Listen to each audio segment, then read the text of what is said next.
1.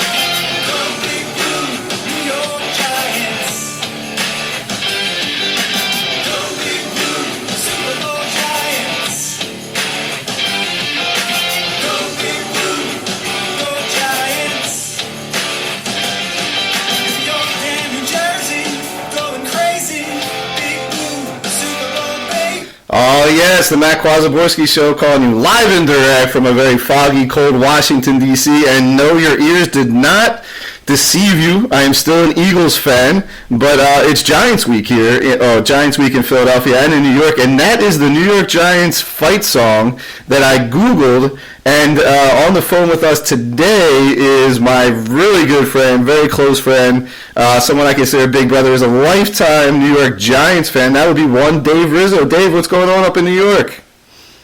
What's up, Mr. Kwasiborski? How things rolling?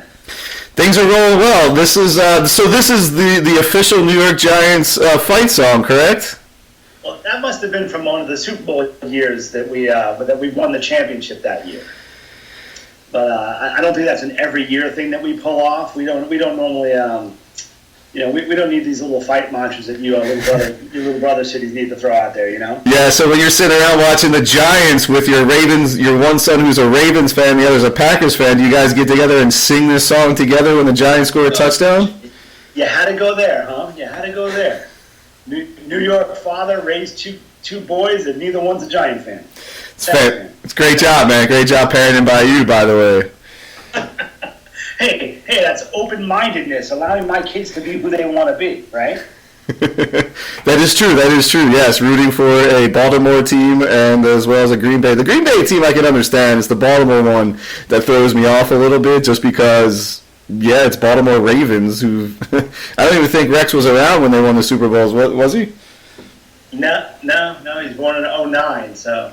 Well, they won one in 13, right? They won in 13? Yeah, they did. That's right. They beat the Niners in 12 or 13. Yeah, that's the one where the Niners were winning, and then the lights went out in the Superdome for like a half hour, and then the Ravens came back. Yeah.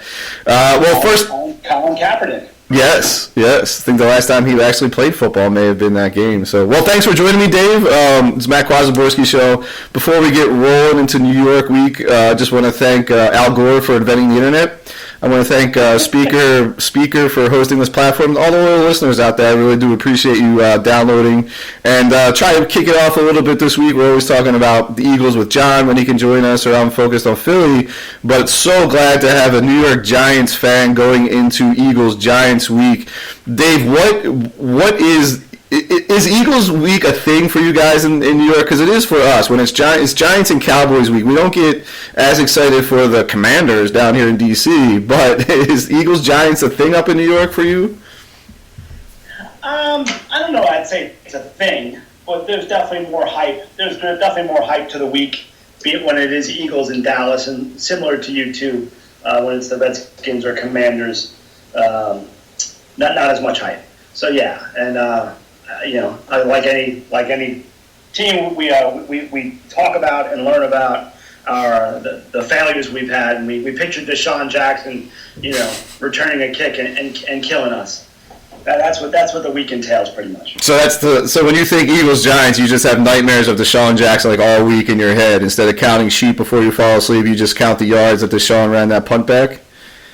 And Randall Cunningham avoiding Carl Banks and throwing the touchdown pass in the back right corner. Yeah, those are the dreams we fall asleep to. Yes. Yeah, that Randall game was interesting. It was like 1987 or 88, and it was the first time the Eagles had been on Monday night in like years, going back to the Dick Vermeil years. And I remember leaving soccer practice as like, well, how old was I? Like 11.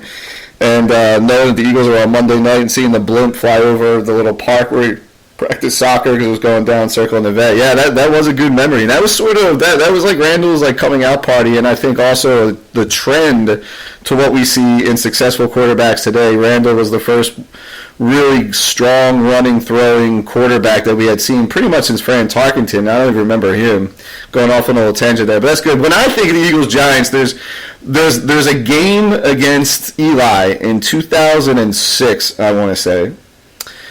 It was a random September day. It was at the rink, and Donovan and the Eagles were blowing you guys out. And Donovan gets under center, and he does a little shimmy with his shoulders, like in a cocky way, and he got called for a false start.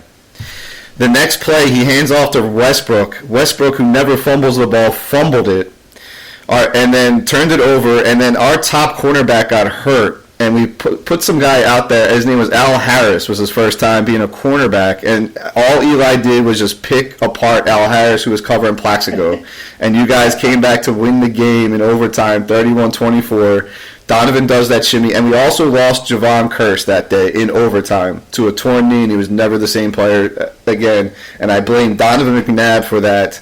And I'm talking 2006, and it's 2022, and that still bugs me so much to this day, thinking of that shimmy with his shoulders. I still think it's so interesting that both cities, we would both talk about the defeats, and we don't really look at the great wins that we've had against each other. But the first thing that comes to our minds are those awful, the defeats and that really stick in your craw. It's interesting that we both think that way. Yeah, that's what makes us great East Coasters, I mean, the rest of the nation probably thinks of all sunshine and rainbows, not on the East Coast, man. What I always like... We're tough fans, and we expect greatness, and when we don't get it, it's an issue. So how are you doing today? I'm doing good. I'm feeling good. Going into this week, obviously with all the injuries we have and the lack of firepower we have, I don't really. I'm not holding this game in high regard as the little brother city normally does. Right. But it is what it is. I think as an organization we're growing, and I'll take it at that. But I don't see much success coming Sunday, unfortunately. Right. So it's week 14. When you started the season, to think that the Giants would be 7-5-1, because I think you guys have had your bye. Starting week 1, if I said to you at week 14, you guys will be 7-5-1, how would you take that? I'd say that's tremendous, but I didn't at that time. I didn't see it. Mm-hmm. I was pegging us for a 6-7, if we were lucky, 8-win team. Mm-hmm. I just didn't figure we'd progress this much, and I do think that. The fact that we are where we are, I think it has a lot to do with the leadership at the top. With Joe Shane, the GM, and Dable as the coach, I think we're building a good foundation, and I am looking forward to the future, and I do believe in this setup that we have going right now, and I think we're heading in the right direction. Yeah, it's really good. I mean, so for Dable and Shane, you think this was the right hire? Do you see them, so you do believe in the foundation that they're trying to build compared to like a Joe Judge or Bob McAdoo in the past couple of years? I do, and I think the big thing is that I always had an issue with Judge and McAdoo, especially the Judge hire. I think as a coach, I think if put in the right circumstance, he could have had success. But I do believe in the GM coach having to be brought in together and on the same page together, and we haven't had that here in a long time between Jerry Reese when he stayed on and got a new coach, and then Jerry Reese got fired, and the new GM inherited the coach that was there. We haven't had the two top gentlemen in the organization on the same page and together, and I think that is going to be a big factor in helping us build going forward. Yeah, absolutely. They are definitely laying a philosophical foundation up in New York, and I do think that was the right move. And getting a GM and a coach from the same organization, a successful one at that, as they build up, Shane helped build up the Buffalo Bills, who are widely considered to be the Super Bowl contender, if not winner this year going into the season, and also Dable, who seemed to pick the right team and situation for him. The Eagles were interested in him, and he passed over the chance to interview with the Eagles before we got Nick Sirianni. He decided to stay in Buffalo and seems to be building a good foundation. So with this 7-win team, Dave, when you watch them, what has surprised you on the field with the 7 wins? Is it the play of the quarterback? Is it the offensive line, the linebackers? Like, what really is like, oh, wow, you see a huge improvement in one unit or one aspect from the Joe Judge and Bob McAdoo years? I would say defense first. Okay. Defense first. They've been able to keep us in games, and they've been able to set a tempo and slow games down and keep games close to where the offense only has to do so much to be competitive and to be there at the end of games to have a shot to win. So I would say defense first and foremost. A lot of that came, I think, has come from the draft, and some of these kids have developed and become who we hope they would, and they're growing. And our pass rush is much improved, which helps out our D-backs in the back. Not having to be staying in coverage for so long. Right. That would be the biggest aspect for me, the defense. Who particularly on defense stands out for you? I know you said the defensive line, but is it a team? You feel like it's more of a defensive line thing? Is there one person that you think is making a difference? Almost like when you had JPP and you had, you guys have a history of huge pass rushers. Thibodeau is definitely a big part of what they're doing on that defensive line, and some of the linebackers that they brought in are playing better than expected. Over their heads a little bit, and I think that has helped our front 7. The 2 edge rushers are a big thing, but the linebackers have been able to cover as well as helping to stop the run and keeping games close. And Dable, you could see he's really he knows that we don't have the firepower and that we don't have the offenses to keep up with the teams that we're playing. So he really his whole game plan is, hey, let's keep it tight, let's slow the game down, let's see if we can keep it close and maybe make a hit at the end. So that's where we're at. Yeah, you bring up Thibodeau. He was one of your 2 very high draft picks that you guys had. He came out of Oregon, and he was widely considered going into his last season in college as maybe a top 3 pick. He does drop to 7. That happens. But I was very happy for him to see him making a difference because he took a nasty hit and almost a dirty hit in preseason. He did, and that prevented his growth a bit. And that's why we're only starting to see his real talents coming out within the last few weeks. He had a slow start due to that injury, but you know what? It's all a growing process. Yeah. Switching to the other side of the ball, you have 2 very key positions, if not players, going into their last year. They have not been signed, and that would be Saquon Barkley, who's seems like he's actually living up to the hype for the first time, I think, in 5 years. And Daniel Jones, your much ballyhooed 6th overall pick of the draft out of that quarterback factory, the Duke Blue Devils. What has been your take on the way they've played this season overall? Sorry. The laughter was a flashback to us being at that draft night together, and you going zoo on me about that pick. So that's what the laughter was. Yeah. I think going forward, right now, I'll start with Jones first. I think you can see that in the right system, in the right circumstance, he can be a very productive player in the league. Can he get you over that hump, in the playoffs and to the next level? That's yet to be determined. But I do think in the right circumstance, with the right tools and weapons, I mean, he's doing it with nothing right now. Right. On the outside of the ball, there is very little tools that he's playing with, and again, I'll put a lot of that on the system and Dable and the offensive coordinator, Kafka. They're putting him in good positions to succeed. I think when the last time I did a podcast with you, if I'm not mistaken, I said that I see Jones as a good journeyman, backup quarterback in this league for a long time. Right. I didn't necessarily see him at that time. I think that was a year or so ago. Yeah. But I do see now in the right system, in the right circumstance, he can play. He can play, but again, getting to that next level and being a championship quarterback, that's still yet to be determined. So, time will tell. You think he comes? Let's say the Giants. There's a couple weeks left. They're still in the playoff hunt. Let's say they you said they're an 8-9 win team. Say they hit about 10 wins, which it looks like the pace could be that way.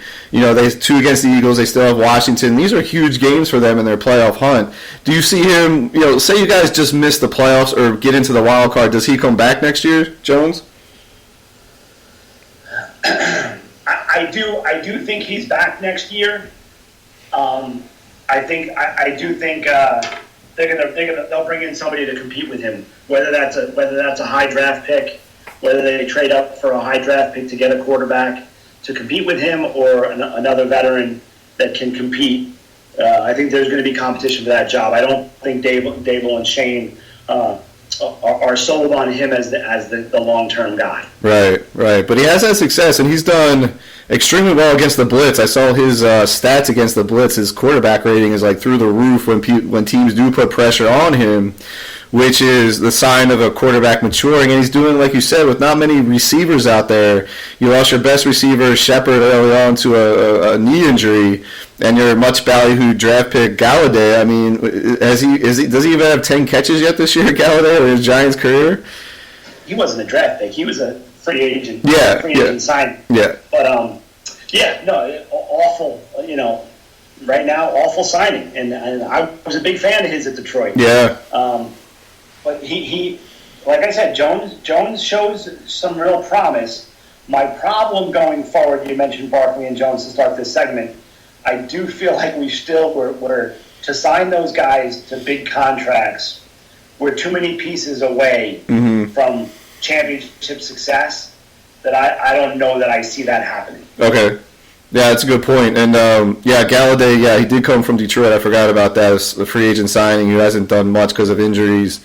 Shepard goes down. You lost a couple other – I think you lost Slayton and Evan Ingram, who's the longtime tight end there, went to Jacksonville.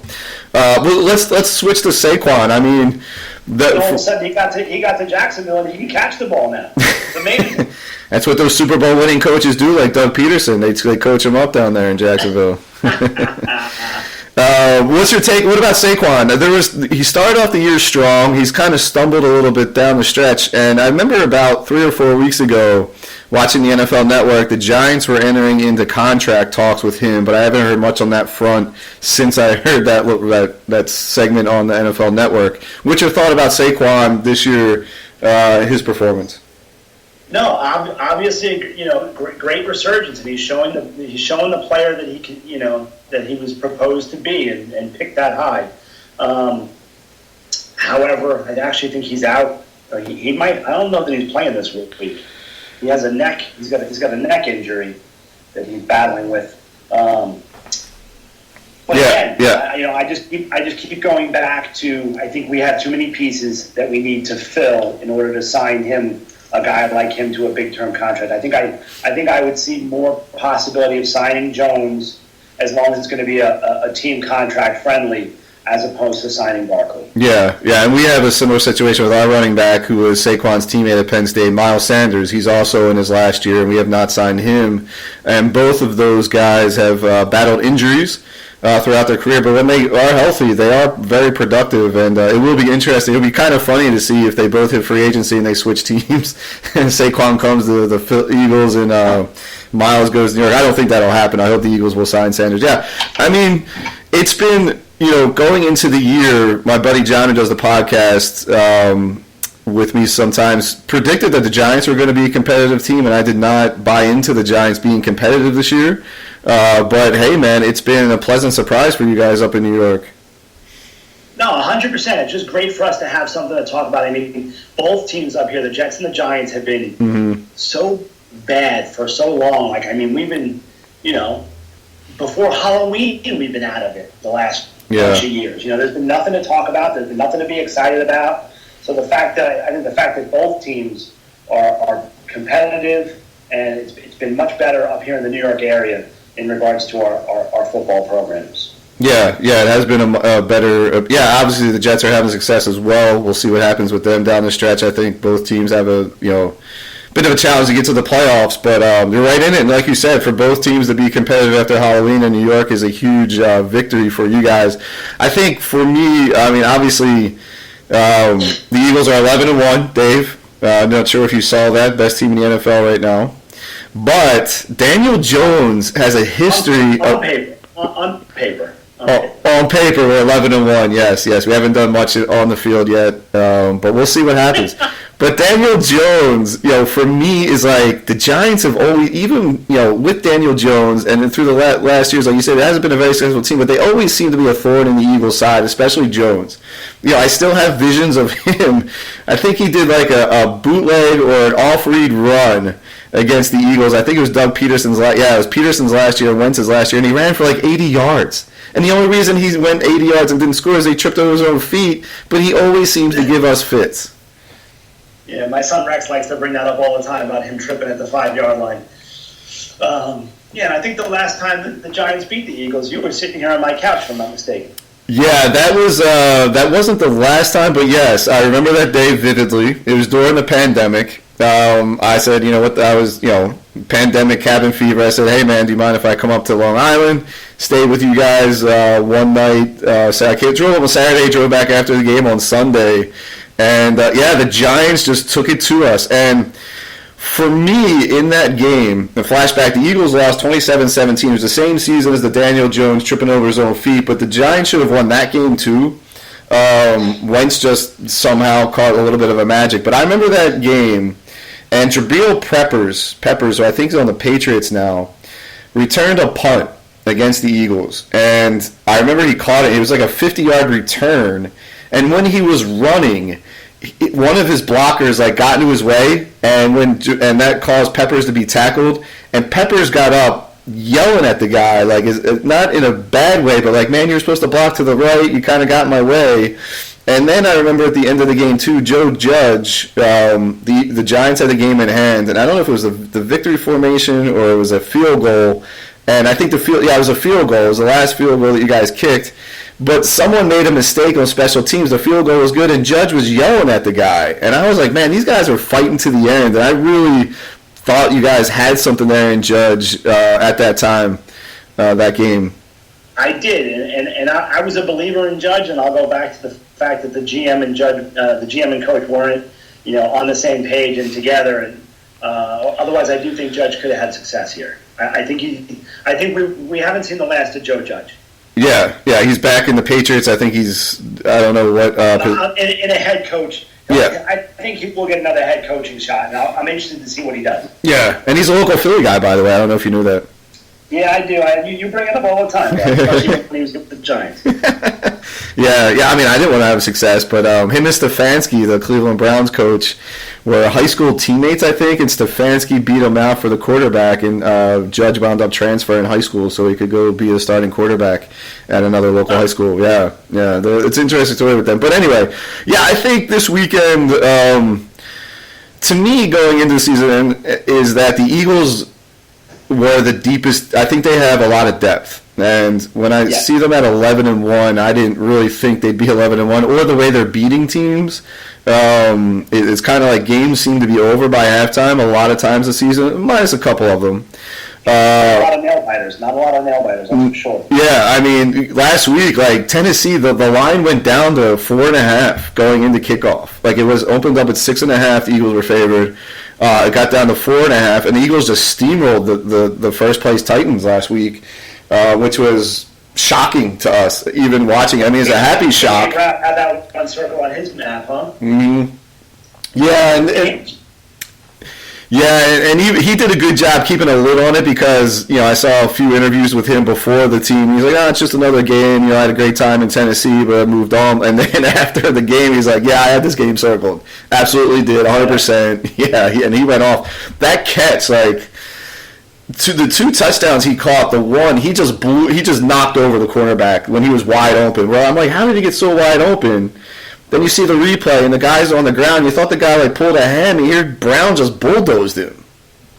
Wow, at the line of scrimmage, huh? Yeah, it was 5 yards. And then the second touchdown catch, Jalen just dropped a pillow in there. It was a great catch by Brown, but that cornerback did everything right. If you teach a cornerback how to cover a pass, how to cover a receiver, he did everything right, and somehow Brown just snatched it from the guy as Jalen threw it in there. Yeah, it's been a surprising run. We're cautious here in Philadelphia, especially we know that the Giants week, it doesn't matter if you guys are 7-5-1 or are 3-8-1. We know you guys are going to come to playoffs, and I always look forward to the Giants. To me, it's probably the biggest rival, a little bit more than even the Cowboys at this point. Yeah. That probably has to do with the proximity of the cities and just the nature of the cities, the toughness and the grit of both cities and what they bring to the table. Yeah. I always think that's what makes rivalries. Yeah, and the fact that Cowboys haven't won a Super Bowl since the 90s also plays a role into it. As much as I feel bad for my Washington fans, like JT, my buddy Tom Webster, because they're just stuck with awful owners in Snyder and Jones, and yet to me they're the best owners in football for us because they want to be front and center. They don't want their teams being front and center, and they're pretty bad at putting winning products on the field. Yeah, it's amazing how and just like most organizations, it comes from the top down. It really shows from ownership to heads of operation, GMs and coaches. It's definitely going to come from the top down all the time on whether you succeed or not. Yeah. And you need the quarterback. Yeah, you do. The Dallas game, obviously, we have that circle. Christmas Eve, I think the whole NFL has that circle because it's, ESPN put a poll up saying that the Cowboys have a 50% chance to make the Super Bowl at 8-3 or 9-3. Then the Eagles have a 30% chance. I mean, I don't know where they came up with those numbers, but wow. Yeah. I'm sure that's going to piss off your fan base. Yeah. It's what we want. We don't want to be that 50%. We're from Philadelphia. No. We're not used to that. 100%. And that's good bulletin board material. It's good. Good for the team to thrive off that, Yeah, absolutely. So you guys, you had a weird quirk in your schedule. You played Washington last week to a tie. What was that feeling like on Sunday? Like kissing your sister, man. It was just, I thought it was a game we should have had, even though, Washington came out and they were taking it to us. We had a real nice comeback and got ahead. And a game we blew it. We should have been able to close that game out.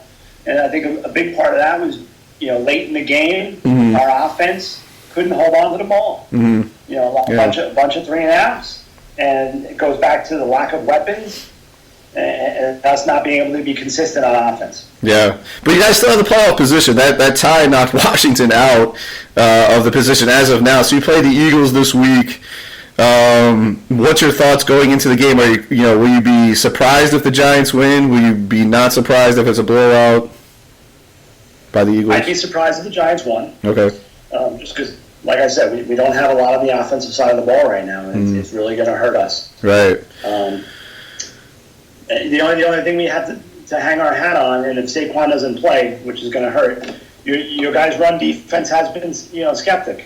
And that's possible. That's the only thing we can do is try to run it, try to keep it close. But if Saquon's not around, it's going to really hurt a lot. Yeah. I'd be surprised if we won. I think you guys, you guys are playing good ball. I got to give it to you. It's the 29th minute of this podcast, and finally Dave Rizzo has admitted that the Eagles are playing good ball. Hey, I can't give you too much, man. What do you want to tell me? No, I do appreciate that. It's like my buddy with, he's a huge Howie Roseman fan, and I was not a fan of Howie going into the season, but he draws it out of me as well on the podcast that, yes, Howie does really well. Yeah, the Eagles, the run defense, last week we gave up 30 yards to the best running back in the league. That was very surprising in terms of how bad our run defense is that you bring up.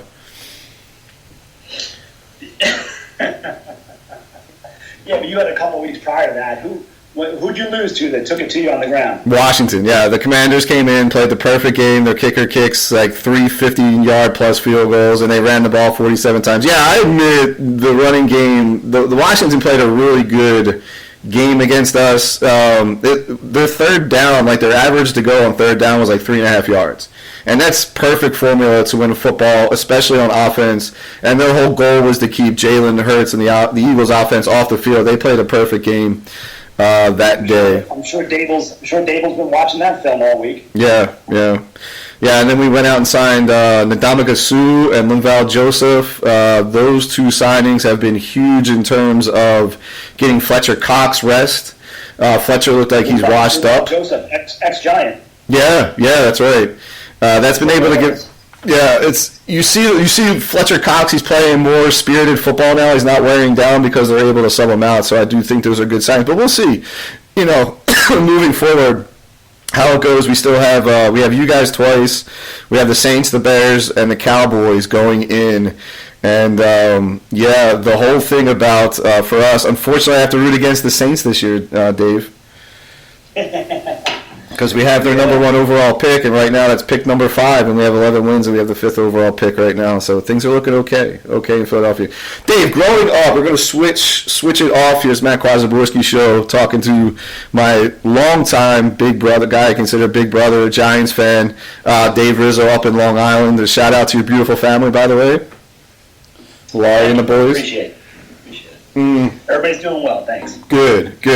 Growing up, like as a baseball fan, I used to look so forward to the winter meetings. I don't know if you did the same growing up as a baseball fan. Oh, 100%. Nothing better than hot stove. Yeah. And in the recent years, because there used to be a lot of trades, I collect a lot of baseball cards. You may have done the same. There's trading baseball cards. Who's the big trade? What are the big trade rumors? That doesn't happen anymore, the big trades in baseball, but it really has become the free agent signings. And you as a Mets fan and me as a Phillies fan, it was a wild week for our teams. Crazy. The money thrown around, and yeah, just around the league on a whole. I think it's been great for the sport. I think this year, seeing you got to see one big signing of Judge staying with his team. Mm-hmm. Obviously, the Mets losing DeGrom, and moving cities, but us coming back and being able to sign one of our own in Nimmo, mm-hmm. and shoring up our staff with Verlander. It was a crazy whirlwind week for sure. Yeah, going in, how are you feeling?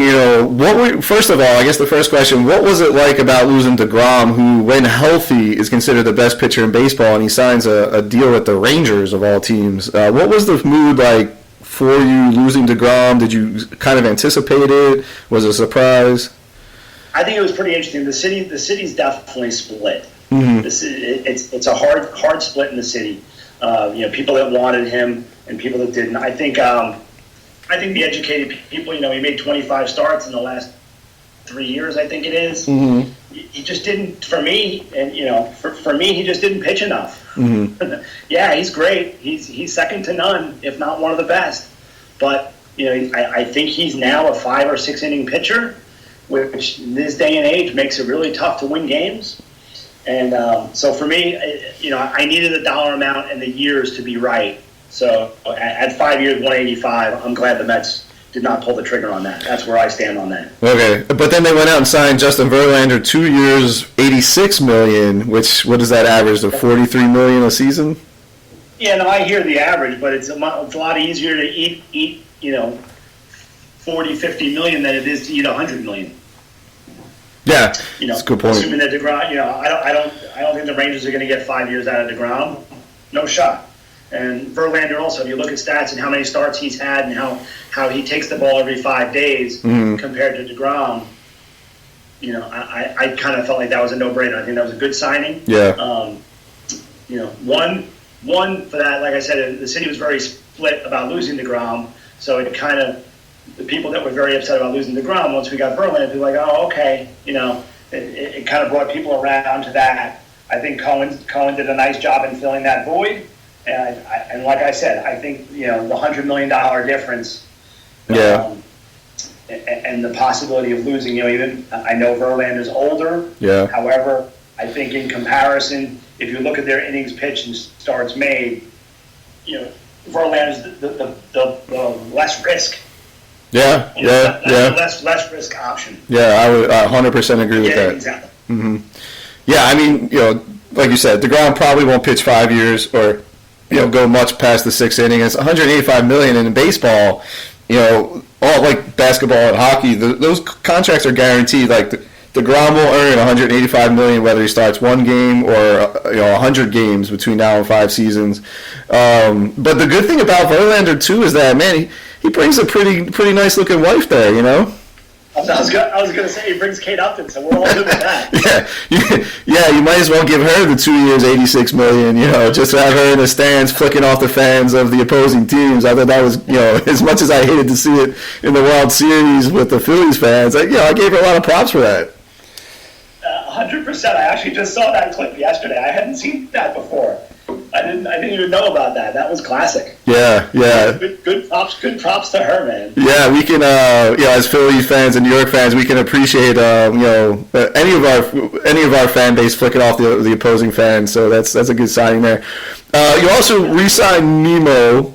We also signed Edwin Diaz, which I think was the first big free agent signing of the offseason. What do you feel about the Edwin Diaz? I think it was like a 5-year, $102 million. I think no-brainer. I think that, with the year he had and the impact that he's had on the back end of this, bullpen, mm-hmm. they had no choice. Yeah. The success that he's had and the ability that he showed. Right now in the game, he's second to none. But that's a closer. You're paying a guy who's had injury up and down history in New York and pitches 1 inning a game, and you're going to give him $102 million for a closer. Yeah. I mean, who else would you compare him to in that realm right now? That's the thing in baseball. You have the idea of... It's very year to year. I do know, bullpen guys are very year to year. Yeah. I get it. I get where you're going with that. But like I said, I think due to his success and due to his dominance, that they had no choice. He was going to get that somewhere, no, Matt?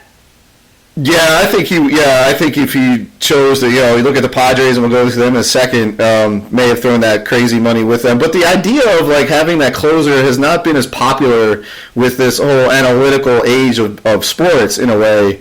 It used to drive me nuts because you and I grew up with great closers. You grew up with John Franco. We had Steve Bedrosian, we had Ricky Bottalico, we both had Billy Wagner, and then we had Brad Lidge. I don't know who you guys had after that, but Diaz is one of you don't see that huge, that closer save mentality as much as you used to. No, that's definitely true. Another thing with Diaz though, he is a guy that can take it more than 1 inning. Yeah.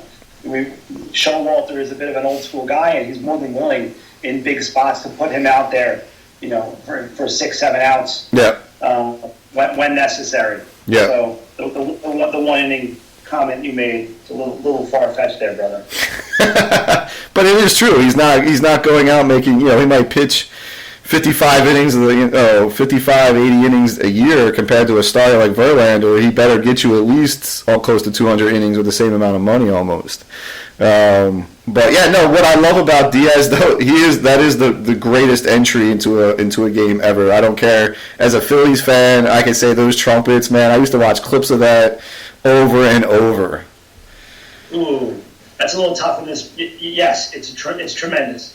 But I have half the city up here that would say Enter Sandman with Mariano. Yeah,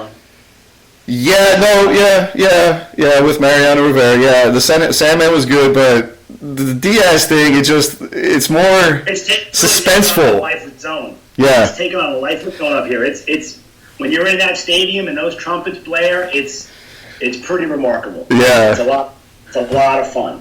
Yeah. No, Enter Sandman, great. But you kind of knew it said there wasn't that. There's sort of this anticipation when those trumpets go because it builds up to that. Where Enter Sandman starts playing, Mariano comes in. Things I don't know. I just think the trumpets is just the end. Just watching him, and I love his. He always skips over the warning track. Have you noticed that? Yeah. Yes, he does. And that is a homage to Rivera, by the way, because Mariano did the same thing. Yep, 100%. Yeah. The theatrics of it is great. Yeah. The theatrics of it is really great. And he earned that. I think he earned that contract. And the other part about the guy who created that song or the trumpet song, and then it goes into a little bit, I think, of a rap or something. He had no idea who Edwin Diaz was when they asked him to come up to New York to do the trumpets. And he played it live. Yeah, that was very cool. But he had no idea that he was not a baseball fan. He had no idea who Diaz was. I think that's a bit ironic. Anyway, how bad is it going to sting with losing Taijuan Walker to the Philadelphia Phillies? Yeah, another one we've lost to the Phillies before, which is lovely. I love Walker. Yeah, he's a big, strong guy. I love his intensity on the mound. I think you guys, it was a good pickup for you guys, and for us, he was a more of a back of the rotation guy. Right, he'll be the same. Who do you have start at the top of you guys now? We'll throw out ex-Met Zach Wheeler. He's our ace. I think you'll see Nola as a number 2. And then you'll have Ranger Suarez, who's a good number 3, and then I think Walker slides into your 4 spot. I could see Walker being the 3 down the line because Suarez is awesome, and he saved the Phillies' World Series chances, even though we lost in 6 games. He went out and after our 2 aces got lit up in games 1 and 2, Suarez shut that team down. But he could be a little hit or miss. I always like Taijuan Walker, when he's with the Mets, watching that. He has great pitches, and he pitches with that intensity. And I think that was a solid sign, and that kind of came out of left field for the Phillies. We did not expect him to be signed, and one of the reasons we went after him is that I don't think there was a qualifying draft pick tied to his signing, whereas with some of the other starters that may have signed for equal money, you would have had to forfeit a draft pick because we had to forfeit the 2nd and 5th picks for the signing of Trey Turner. Got it. I didn't know that. Yeah. I do like with Walker. He's really strong through his legs and his trunk, and he's a guy who's going to pitch, and he's not very injury. To me, I don't think he's very injury prone. I think I like the way he's built as like an old school pitcher. Yeah. He does have that. He has that. He battled some injuries or kind of slowed down. Hopefully the Phillies will maximize and get a lot out of him, and I think they will. Then we also, as you know, we signed Trey Turner. That was the rumored pick going in. That's who everyone wanted. He seemed to want Philadelphia, and it's kind of strange being a Phillies fan. Like, in 2018 or 2019, the offseason, the 2 biggest free agents were Bryce Harper and Manny Machado, and we got one of them. Going into this offseason, the best position player in a free agent was Trey Turner, and we got him as well. It's weird. It's weird that these guys want to come to Philadelphia. They want to play. I know Bryce Harper had been recruiting Trey Turner, like he recruited a bunch of other guys to come and play for the Phillies. His wife is from New Jersey, just an hour outside of Philadelphia. I'm not sure it's closer to New York or the Jersey Shore. But it's huge to get this guy, and his stats are sort of incredible, Turner, looking at what he's done throughout his career with both the Nationals and with the Dodgers, winning 2 World Series with both teams. It's going to be great, and it's a good anchor for it to be a shortstop. 11 years, $300 million. It's the name of the game, unfortunately, but on the average, he's averaging $27 million, which to us sounds like a lot, but in this day and age, it's not as crazy as it sounds. It's a manageable salary cap. It's being thrown around. It's not crazy. And defensively, he's really good. He's going to be there for a long time, and he really shows up that infield of yours. Yeah. I think, he's also he was. Baseball has the version of their all-pros, the best player at their position, whether they're in whatever division. We have 2 of them now. We have JT Realmuto had a fantastic season behind the plate, and now Trey Turner at shortstop, and he's just going to come in and bring that, that winning attitude again that is developing within the Phillies. The Phillies also signed a left-handed reliever from Cleveland, Wheelan or something, or from Boston. And the incredible part of both Trey Turner and Wheelan, why they said one of the reasons they chose Philadelphia was the fans. It was the stadium. They said, man, we would turn on those playoff games, and that stadium was rocking. And that is a tribute. Did they ask Bone about the fans? I know he likes the fans, too. Oh, he loves them now, yeah. He loves them. He didn't like them. He didn't like them. Hey, no. You're going to get booed. It's Philadelphia. It's what you expect. Not a real good start for Bone. Yeah, but No, he turned it around, though. He turned it around. Yeah, and he's a draft pick too. Like, he's homegrown. We know that he struggles at third base, but it's just the fact that I think Citizens Bank is one of the best fan-friendly parks. Like, when I see games in New York with the Mets, and the Yankees too, it's like your fans are far apart from the field.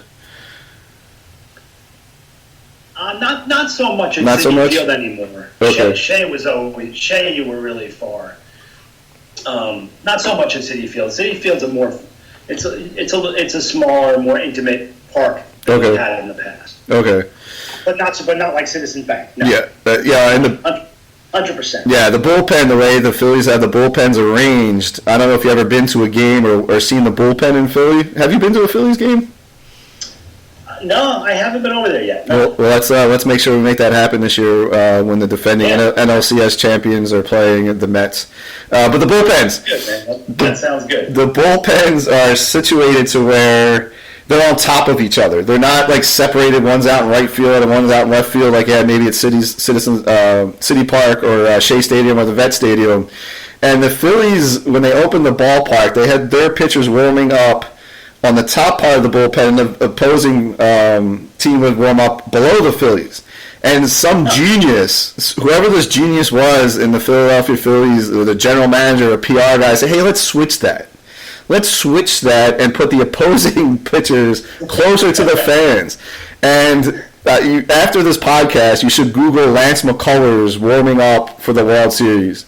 And he is just getting heckled. Battery or something? No, they did not hit him with a battery, Dave. But they stood there and said, my grandmother throws harder than you.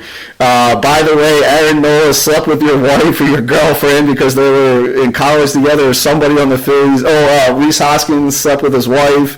You got to Google it. It's like 45 seconds of pure, unadulterated Philadelphia fans and the importance of having bullpens on top of each other. That is a good thing. I'll have to check that out. And I'm sure the Philly fans love that every game. Oh yeah. When we go next season, you'll be, whether it's a mid-season game in May when the game really doesn't mean much, but it always means much when we play the Mets. But you know what I'm saying? It's not the playoffs, stuff like that. Yeah, 100%. Yeah. Before the podcast, we started talking about the San Diego Padres and they signed Bogarts to that 11-year, $280 million, and you had some thoughts about the money being spent by teams outside of big media markets. Yeah, no, it's good to see that a mid-market team like San Diego, obviously they have, they only have Machado and Soto for a short time now, right. So they're trying to strike while the iron's hot. And I get that, but just the sheer finances they have the ability to do that says a lot about both the league and their market to be able to do that, which is great for the game. Yeah, Machado. He enters into a year. He signed a huge deal with San Diego when Bryce Harper signed with the Phillies. Harper has a no-trade contract, no opt-out, where I think Machado can opt out after next year. Similar to where Alex Rodriguez was the first time I really heard about that. He opted out of his New York contract with the Yankees, only to re-sign for more money. World Series, yeah, we remember that well up here. Yeah, that was the first time I'd ever really had heard about that in sports. But that's been common now, theme with some of these big-time players. Sign there, but you're right. I mean, the Padres, the fathers, they came up to New York and just, what happened there, Dave? How did the San Diego fathers come to New York? Took it to us. Yeah, and our big time pitchers didn't get it done. Both Scherzer and DeGrom got a little smacked around in a short series. We couldn't recover, and we just didn't have the offensive firepower. I think that's something that worries us now is that we're bringing back a lot of our same lineup when we were, when we had offensive struggles throughout the year. So it's still going to be a battle for us. Yeah, it's growing up. It's a little more. It's why I want Ohtani. I want Ohtani so bad, Matt. Okay. Shohei Ohtani. I think Ohtani here in New York would be tremendous. Yeah, I'm hoping. I know that they're saying that he's probably not going to move this year, but next year. But I'm really hoping Stevie Cohen can make something happen and get him here in New York. Yeah. We're talking about Shohei Ohtani, the incredible pitcher/hitter that plays for the Anaheim or California. I think it's the Anaheim Angels, or now they're back to Los Angeles Angels now. They were Anaheim and California, now Anaheim.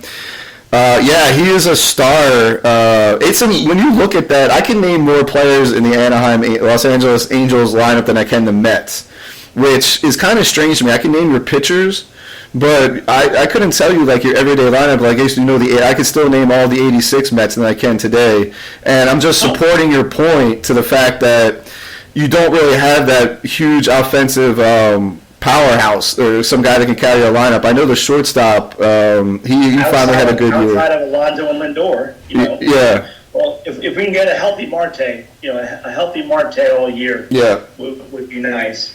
And catcher's been a hole for us, which I know. Going back to Real Muto, you guys have had a great offensive player in him.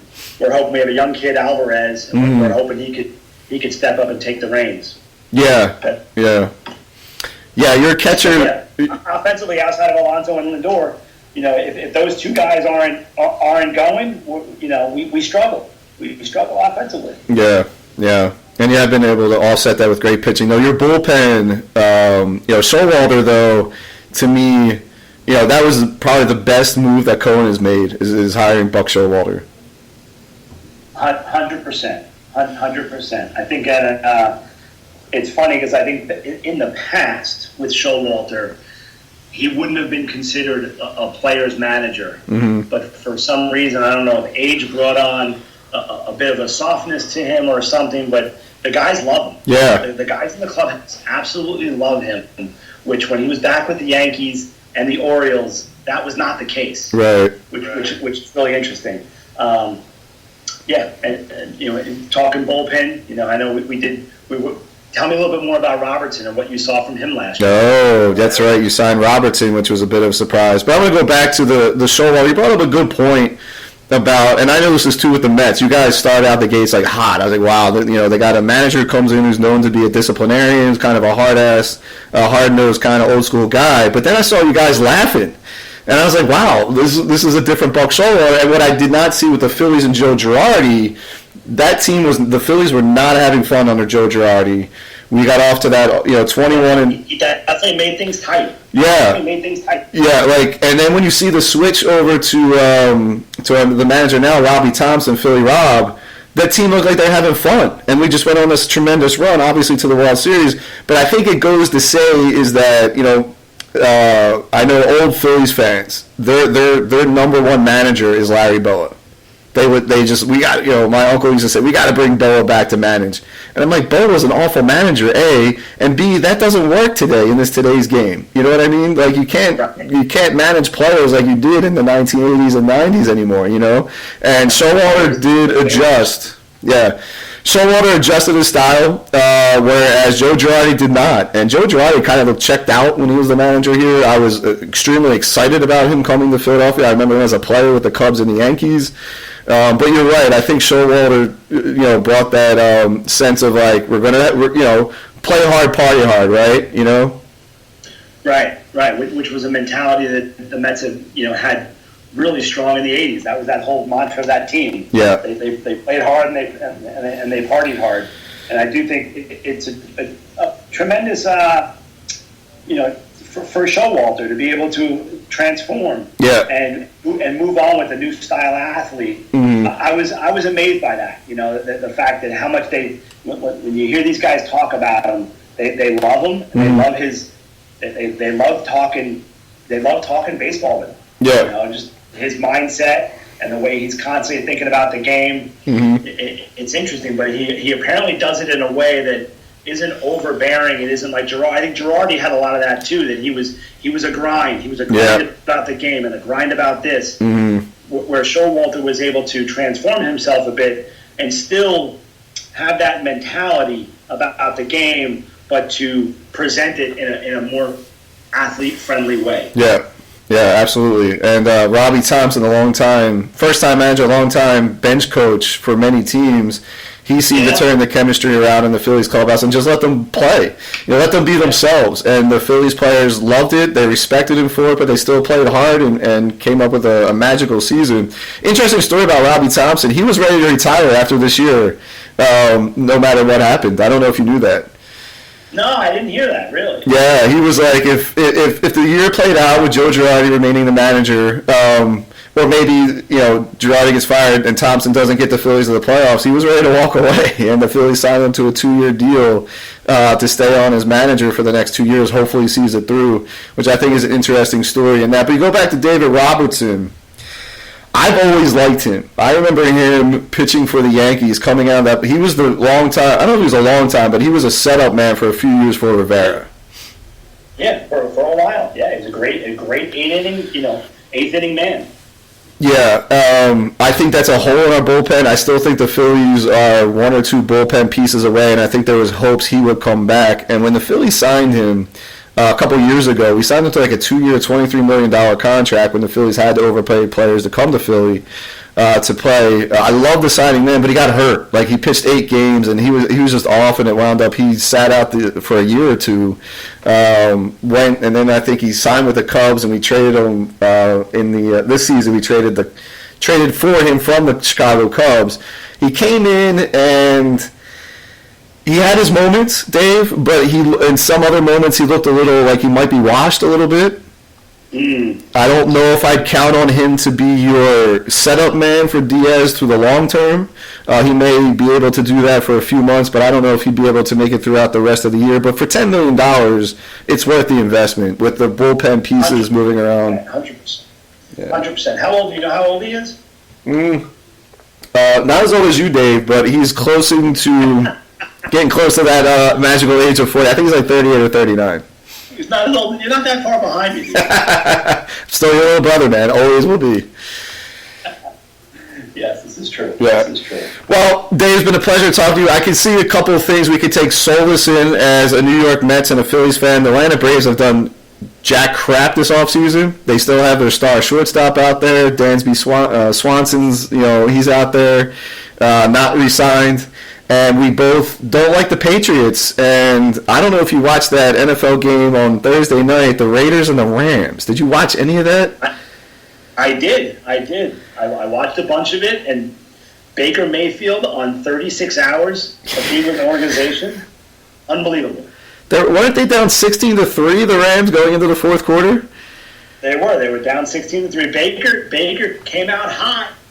In the first quarter, he looked pretty good, and then you could see it. He started to struggle, missing a lot of, not setting his feet and missing a lot of passes. But then the fourth quarter, him and McVay were able to communicate and get themselves into sets and formations that were really beneficial to Baker, and two great scoring drives to win that game. Yeah, I mean, but the idea of saying we both hate the Patriots, who coaches the Raiders? McDaniels. Exactly. Josh McDaniels, who had a terrible run as the Denver Broncos coach, years ago. He was like 7-23. He goes back to the Patriots. He was supposed to be the Colts' choice for head coach before Frank Reich. He turned the Colts down at the last second, and the guy that we thought helped win the Super Bowl, Frank Reich, goes to the Colts, and everyone loves Frank Reich. And then before we hired Nick Sirianni, we were hot on Josh McDaniels' trail, and thank God we didn't hire Josh McDaniels. McDaniels lost to a quarter. Someone put a tweet out there. It was like, basically the Rams bought something off Amazon Prime and won, basically, because the game was on Amazon like the day before. And McDaniels at home loses to Jeff Saturday. In his coaching debut, a guy who's never coached at any level, I think besides high school, came out of the booth and he loses to him. I mean, I don't know. I mean, if you're the Raiders, man, and I really like the Raiders with those players, Carr, Devontae Adams, Max Crosby. Jacob's a hell of a player, man. How are they so bad? I don't know. Like, if you're a Raiders fan, like, you got to be thinking about, you might have buyer's remorse with Josh McDaniels, and they did the same with the Giants, right? You guys hired your GM and your head coach from Buffalo Bills. The Raiders did the same. The GM came from New England and brought McDaniels there. As people that hate the Patriots, good for them. Great to see the Braves are making no moves this offseason at all for Atlanta. I mean, life's good for both of us right now, man. Yeah. No, going back to McDaniels real quick, I just think the old adage is, certain guys are head coaches and certain guys are coordinators. Yep. And McDaniels is proving over and over again he's not a head coach. Yep. He's a coordinator. Yep. And I'm amazed teams can't see that. I don't know why teams can't see that and pull the trigger and realize that he's not a head coach. Yeah. That's a good point. And the Raiders have He won't get another job. He's done. He's done as a head coach. Yeah, he'll ride out this Raiders however long they keep him around. Maybe the Raiders do better next year, but yeah, I agree with you there. And the Raiders always, they're trying to get rid of the stink of John Gruden, but they've always hired these coaches like out of the blue that were supposed to be great coaches and they wound up failing. Anyway. Hey man, I'm gonna put you on the spot. What's the score on Sunday? When I'm texting you around 4:30, am I going to be in a good mood, a bad mood? Should I text you? Should I not?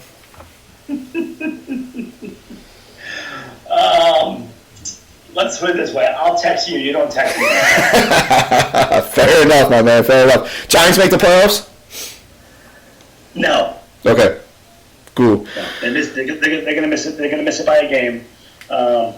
And I do think Philly, I think if we set the spread at 17, I think it'd be a tough call in the Philly Giant game. I think I see a 20-3 sort of game, so in that neighborhood. I don't see us scoring a lot. Okay. I think it's going to be a tough day for the Giants. Yeah. But then you have Washington next week, and that's going to pretty much determine your playoff fate if you could beat the Commanders next week. Hopefully you don't tie. That would be kind of crazy if you tied the Commanders for the second time. But been great having you on the show, Dave. If we don't talk on a podcast, I wish you, your family, a very happy Hanukkah, Merry Christmas, all that good stuff. Thanks, buddy. Thanks for having me. I enjoyed it. And I'll definitely talk to you soon. Have a great holiday season, all right, buddy? Great, man. We're going to fly it out of here with one more song. This one you'll recognize, Dave.